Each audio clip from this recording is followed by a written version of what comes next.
శ్రీ గురుభ్యో నమః. శ్రీమాత్రే నమః. మా భక్తి టీవీని ప్రోత్సహిస్తున్నటువంటి మా ప్రేక్షకులందరికీ ధన్యవాదాలు తెలియజేస్తూ, రవిచంద్రులు వారికి ఎక్కడా కూడా వక్రత లేదు. రాహుకేతువులు వారిద్దరూ వారి నడకే వక్రించిన నడక. అంటే రాశి చక్రంలో దీన్ని క్లాక్ వైజ్ అని అంటాము. మేషరాశి తర్వాత వృషభ రాశి, వృషభం తర్వాత మిథునం, మిథునం తర్వాత కర్కాటకం, ఇలాగా వరుస క్రమంలో వచ్చినట్టయితే దాన్ని క్లాక్ వైజ్ నడక అని చెప్తాము. అన్ని గ్రహాలు ఇలా నడుస్తాయి, ఈ విధంగా ఇప్పుడు చెప్పుకున్న విధంగా నడుస్తాయి. కానీ రాహుకేతువులు మటుకు వెనక్కి నడుస్తారు. మేషం తర్వాత మీనంలోకి వెళ్తారు, మీనం తర్వాత కుంభంలోకి వెళ్తారు, కుంభం తర్వాత మకరంలోకి వస్తారు. ఇట్లా వెనక నడక అన్నమాట.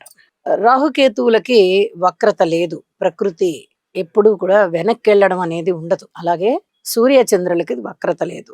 ఈ 4 గ్రహాలని మనము తీసేసినట్టయితే ఇక మిగతా 5 గ్రహాలు, కుజుడు గాని, బుధుడు గాని, గురువు గారు గాని, శుక్రాచార్యుల వారు గాని, శని గారు గాని, ఈ 5 గ్రహాలకి కూడా అప్పుడప్పుడు వక్రత వస్తూ ఉంటుంది. అలాగే ఈ 2025వ సంవత్సరంలో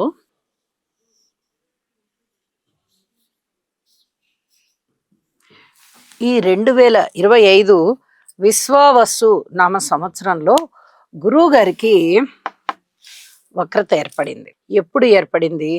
వారు ఇప్పటి వరకు కూడా మిథున రాశిలో సంచరిస్తూ ఉన్నారు. వారి యొక్క అతిచారము చేత, అంటే గబగబా నడక చేత అక్టోబర్ 18వ తేదీన కర్కాటక రాశిలోకి వచ్చారు. ఈ కర్కాటక రాశిలో ఉంటూ ఆయన నవంబర్ 11వ తేదీన, అంటే ఇంచుమించుగా 23 రోజులకి మళ్ళీ తిరిగి వక్రించారు.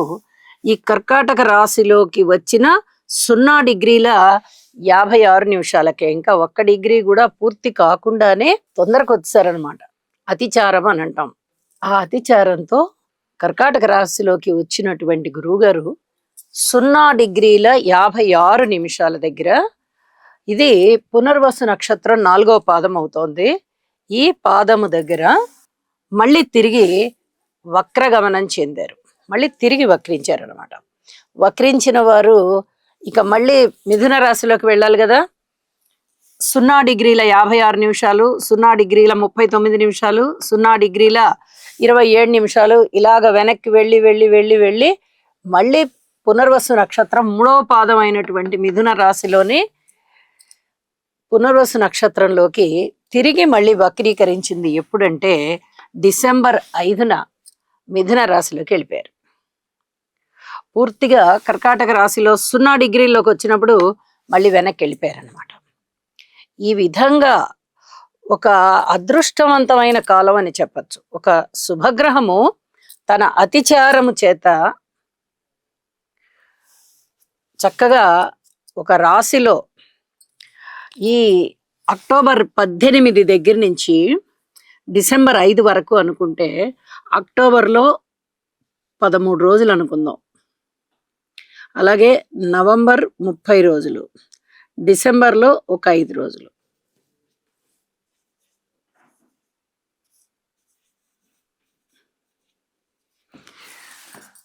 ,48 రోజుల కాలం గురువుగారు కర్కాటక రాశిలో సంచరిస్తున్నారు.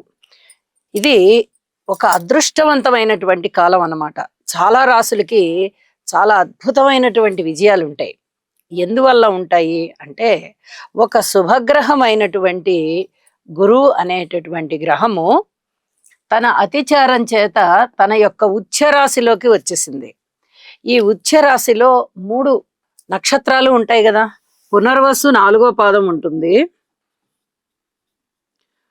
పుష్యమి 1, 2, 3 పాదాలు ఉంటాయి,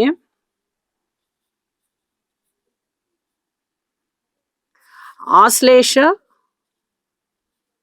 1, 2, 3, 4 పాదాలు ఉంటాయి. వెరసి 9 పాదాలు ఉంటాయి. మరి ఈ 9 పాదాల వారికి కూడా అత్యద్భుతమైన కాలమే అవడానికి పునర్వసు నక్షత్రం 4వ పాదంలో మాత్రమే గురువుగారు ఉంటారు. ఇక్కడ చూడండి, పుష్యమి నక్షత్రం 1, 2, 3, 4 పాదాలు గురువు గారి యొక్క సంచారం లేదు. ఓన్లీ 0 డిగ్రీల దగ్గరే ఉండిపోయారు ఆయన. ఇంకా పూర్తిగా 1లోకి కూడా ఆయన రాలా.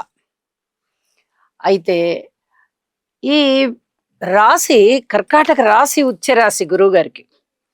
మొదటి 5 డిగ్రీలలోనూ చాలా ఉచ్చ పొంది ఉంటారు. అద్భుతమైనటువంటి విజయాలు ఇస్తారు. ఇలా ఎవరెవరికి ఇంకా ఏమేమి ఇస్తారు? అసలు కర్కాటక రాశి వారికి ఆ ఉచ్చలోకి వెళ్తున్నారు.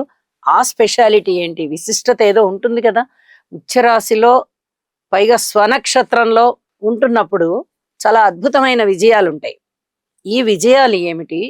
ఇంకా మిగతా రాసుల వారందరికీ ఎటువంటి ఫలితాలు వస్తాయి అనేది ఇప్పుడు చెప్పుకుందాము. ఇంకా గురువు గారి కారకత్వాలు కూడా చెప్పుకోవచ్చు. గురువు గారు అనగానే చాలా అద్భుతమైన గ్రహం, దేవతలకి మంత్రి ఈయన.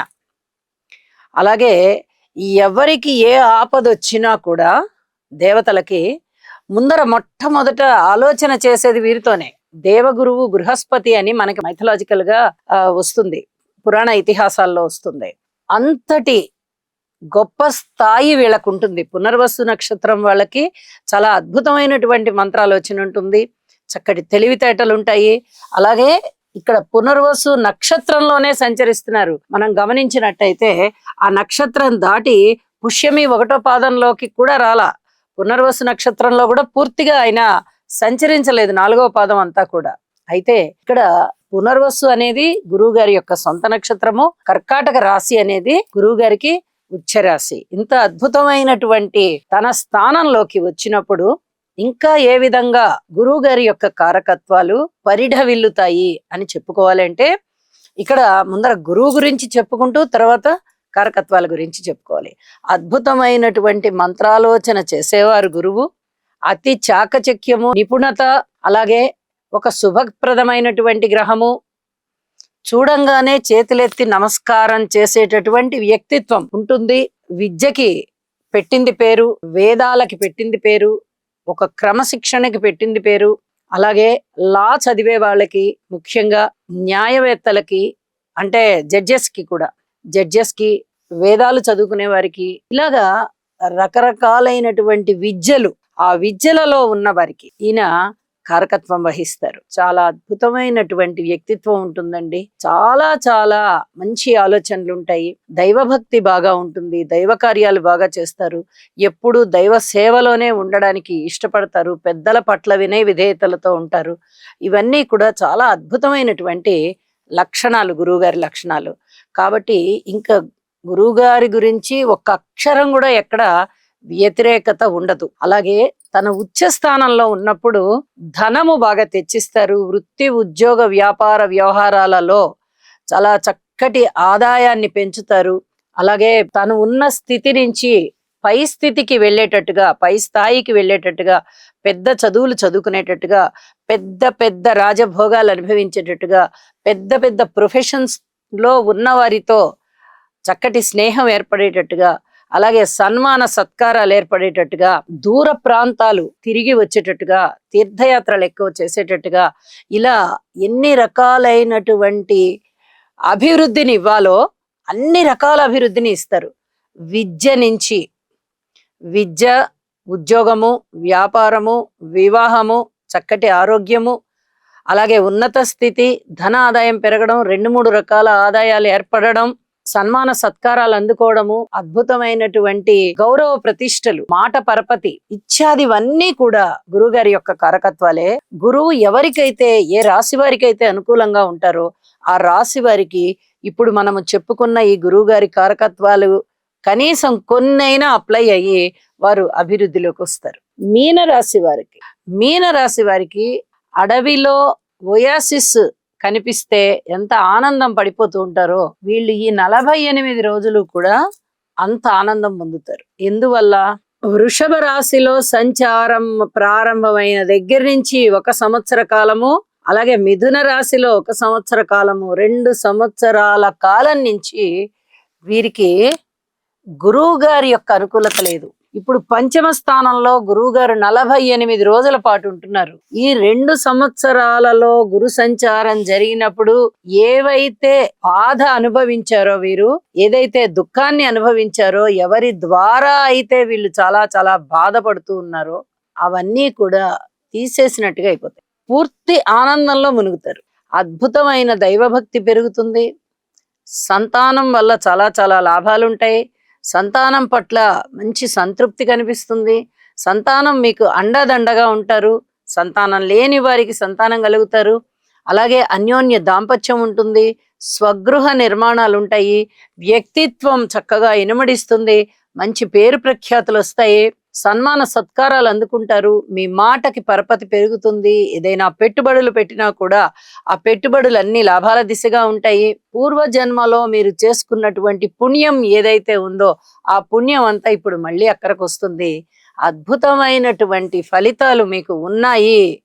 ఇన్ని సంవత్సరాల నుంచి ఎంత బాధపడుతున్నారో ఆ బాధంతా ఇలా తీసేసినట్టుగా గురువు గారు పూర్తి అనుకూలమైనటువంటి మంచి సత్ఫలితాలని మీకు ఇచ్చి అనుగ్రహిస్తారు. ఇది చాలా సంతృప్తికి కారణమవుతుంది. మీకు జీవితంలో ఉన్నతి లేదు అనుకునే వారికి ఉన్నతి వస్తుంది. అరే మాకు ధనము లేదే, ధనం వస్తుంది.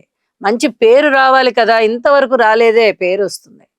నాకు ఏదైనా ఒక మంచి ఉద్యోగ వ్యాపకం ఏర్పడితే బాగుండు అనుకునే వారికి ఉద్యోగ వ్యాపకం ఏర్పడుతుంది. నేను ఎప్పుడో వేసిన గొంగళి అక్కడే ఉన్నట్టుగా ఉన్నాను, నాకు ఇంకా పై ఉద్యోగమో పై స్థాయో వస్తే బాగుండు అనుకున్న వారికి వస్తుంది.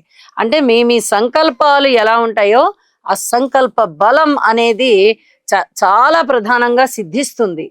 ఇది చాలా చెప్పదగినటువంటి సూచనగా తెలియజేస్తూ ఇక గురుగ్రహ స్తోత్రాన్ని కూడా ఒకసారి మనం తెలియచెప్పుకుందాము. దేవానాంచ ఋషీనాంచ గురుం కాంచన సన్నిభం బుద్ధిమంతం త్రిలోకేశం తం నమామి బృహస్పతి.